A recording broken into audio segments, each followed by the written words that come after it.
Pag abroad ka, karamihang iniisip ng iba, big time ka, mayaman ka, mapera ka, mapaldo ka, etc.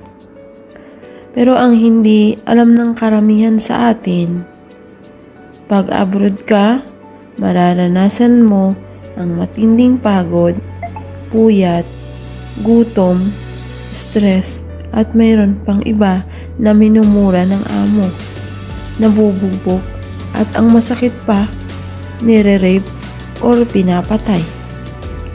Kaya sana pag may kakilala ka o nakasalubong kang abroad, huwag sana kaagad sabihan na, pakain ka naman, painom ka naman, pasalubong ko. Wala ba tayo dyan? Libre naman dyan. Sana imbis na ganun, sabihan mo na lang, sana na, kamusta ka na? Makapagod no? Tama na muna yan, pahinga ka muna.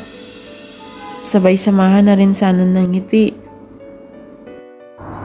Please like and share if you care. Grace Falawan Vlogs, Filipino working hard abroad. Thank you.